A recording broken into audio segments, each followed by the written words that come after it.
Yes, ready. 90 watts per minute. Start. अध्यक्ष महोदय कामा, मैं आज ऐसे विषय पर बोलने जा रहा हूँ जो देश के सामने एक बहुत बड़ी समस्या बनी हुई है। पूर्ण विराम। आजकल कृषि पर बहस चल रही है। पूर्ण विराम। मैं इस बहस को ध्यान से सुन रहा हूँ। पूर्ण विराम। कई लोगों ने तो सरकार की बड़ी प्रशंसा की है कि वह बहुत अच्छा काम कर रही है। पूर्ण विराम। मैं मंत्री महोदय से एक सवाल करना चाहता हूँ। पूर्ण विराम। मार्च में मंत्री महोदय ने एक प्रश्न के उत्तर में कहा था कि 2 सालों में हमारा देश आत्मनिर्भर हो जाएगा। पूर्ण विराम। मैं जानना चाहता हूँ कि ऐसा कहने के पीछे उनका क्या आधार है। पूर्ण विराम।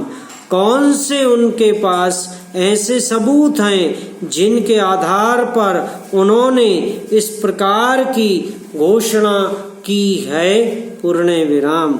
मैं चाहता हूँ कि जब वे उत्तर दें तो इस बात की चर्चा अवश्य करें।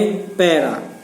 सभापति महोदय, आप जानते हैं कि इस देश में 80% लोग खेती करते हैं और उसके बावजूद आज हमारे देश का सम्मान दूसरे देशों में बिल्कुल नहीं है। पूर्ण विराम।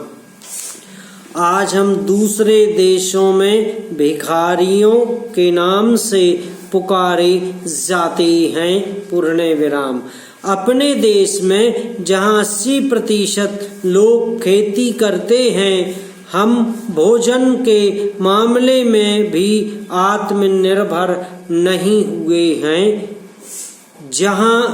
हुए हैं। पूर्ण विराम। इसके कुछ कारण हैं। पूर्ण विराम। जिस समय देश स्वतंत्र हुआ उसी समय से इस सरकार ने कुछ गलतियां की हैं, जिनका परिणाम यह हुआ है कि आज 60 साल के बाद भी हम आत्मनिर्भर नहीं हो सके हैं। पूर्ण विराम। इसका सबसे बड़ा कारण यह है कि हमारे देश में पहला स्थान खेती को न देकर उद्योगों को दिया गया है। पूर्ण विराम। उद्योग हमारे देश के लोगों की जीविका का मुख्य साधन नहीं हो सकते हैं। पूर्ण विराम। भोजन की समस्या के हल के लिए जिन वस्तुओं की आवश्यकता है उसकी ओर हमें ध्यान देना चाहिए। पूर्ण विराम। सबसे पहले पानी की आवश्यकता है। पूर्ण विराम।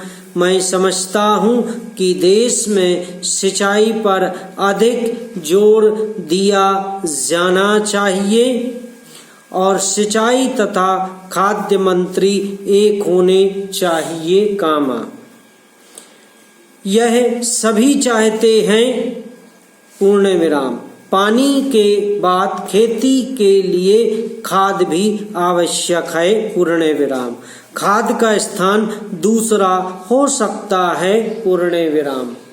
आज देश में खाद की बात बहुत जोर देकर कही जाती है। पूर्ण विराम। यह कहा जाता है कि उपज को बढ़ाने के लिए खाद की आवश्यकता है। पूर्ण विराम। बिना खाद के उपज बढ़ ही नहीं सकती है। पूर्ण विराम। किंतु खाद कहाँ तक उपज को बढ़ा सकेगी, यह सोचने की बात है। समाप्त।